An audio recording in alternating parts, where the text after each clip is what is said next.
Here are 5 more advanced building strategies to help you win more fights. Presented by Fortnite Master.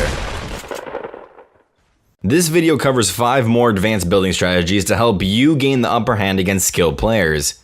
Keep in mind that some of these strategies are situational, can be difficult to execute constantly in heated combat, and may take some practice to master. That said, learning to execute these strategies will help increase your odds of beating skilled players. Without wasting any more time, let's get started.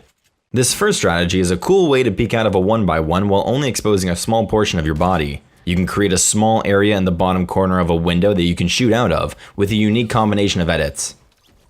First, you need to place a pyramid instead of a ramp in your 1x1, and then edit the 2 opposite corners to make it into a Dorito. Then, just edit a window on the side of the wall that's mostly covered by the Dorito, and now you can peek out of that small bottom corner of your window. This peek only works with scoped weapons like snipers and scoped assault rifles. While it's possible to shoot out with non-scoped weapons, the angle is so precise that it wouldn't be viable in a real game.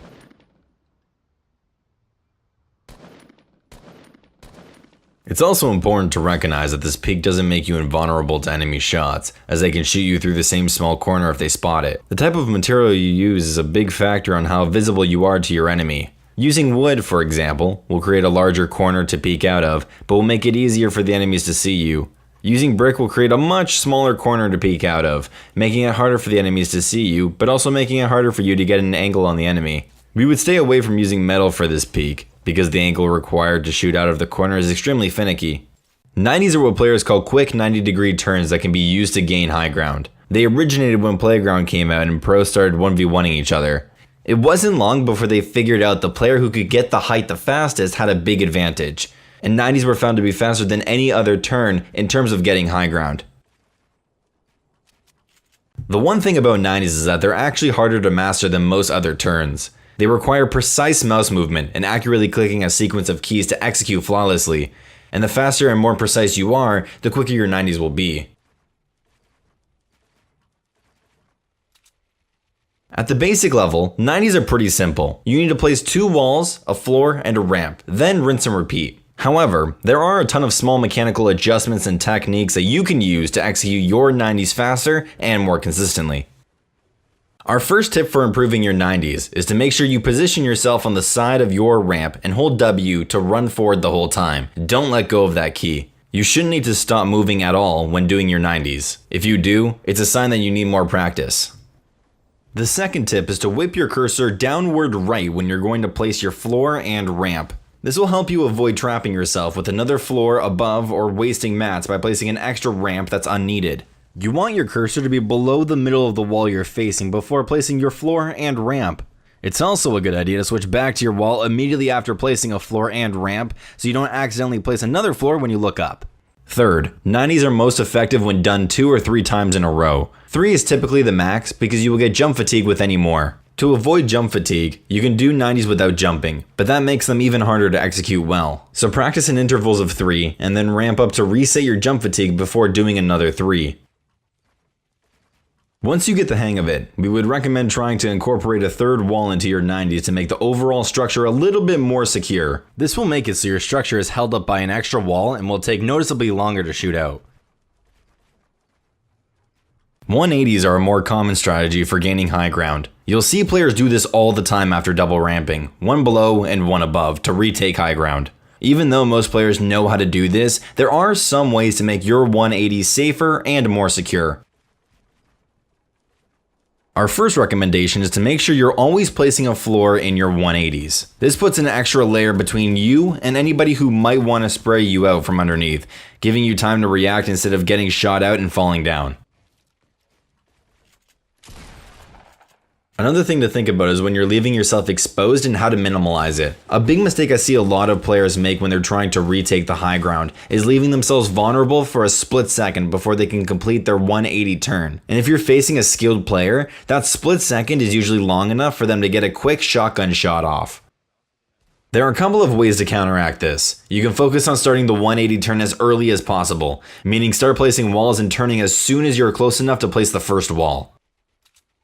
Recently, a lot of good players have been foregoing the full 180 turn with walls and just whipping around 180 degrees to place a single wall and ramp as soon as they can. This is probably the safest method to protect yourself from getting shot because the very first wall you place is blocking the enemy player. In our experience, this is also much better in terms of awareness because you can spot the enemy player earlier than if you did the full 180 turn with walls and a ramp. This next strategy, fast drop from high ground, is pretty easy to master once you try it a couple of times. In fact, after you learn how easy it is, you'll probably be kicking yourself for not trying this earlier. Falling from high ground, placing walls on the way down, and then catching yourself with the floor or a ramp may look scary, especially because the result for messing up involves taking a lot of fall damage or straight up dying.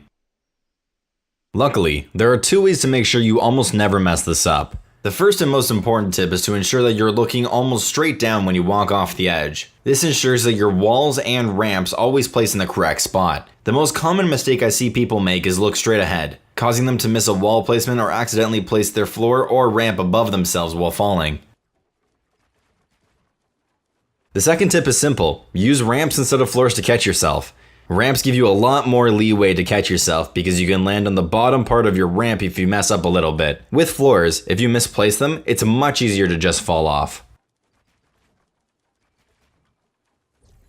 In our last building strats video, we talked about a side jump after getting blocked by a pyramid or floor. Top players have begun to counter this by placing two floors on either side of the floor or pyramid they use to block you, effectively blocking you from doing the side jump as well. We want to give credit to YouTuber Kurt Coe for inventing this strat, Martso for popularizing it, Speedy Gonzalez for coming up with a more accessible version. Also, shout out to Leave a Catch for commenting on our previous video to request more difficult building strategies like this one. If you get blocked from making that side jump, you can turn around 180 degrees and jump near the bottom of your ramp to catch yourself with the floor. This new technique is similar in purpose, but much harder to execute in practice. The jump is so precise, not even the best players are going to get it 100% of the time. Making this jump is all about jumping at the perfect spot and looking straight down while holding the turbo build for your floor. On top of that, you need to be sprinting to make this jump. Again, this is extremely hard to execute and will take a fair amount of practice in order to make the jump at all. After making the jump, you have a couple of options. The first is to turn around and place a wall and a ramp as soon as possible. For an even greater challenge, you can try double ramping off the jump, which gives you immediate protection from the back. Then do a quick 180 into a wall and ramp. This requires you to place a ramp right after you make the jump, when you're still looking almost straight down. There is a way, however, to make the jump easier and more achievable in real game scenarios. This involves placing a pyramid at the bottom of your ramp after turning around, and using the pyramid to get that extra height you need to make the jump. Thank you all for watching this video. On the right you can watch another guide made by us. On the left, hover over the Fortnite Master icon to subscribe. Finally, comment down below which guide you want to see next. From over here at Fortnite Master, my name is The Saved One, and we're out. Peace.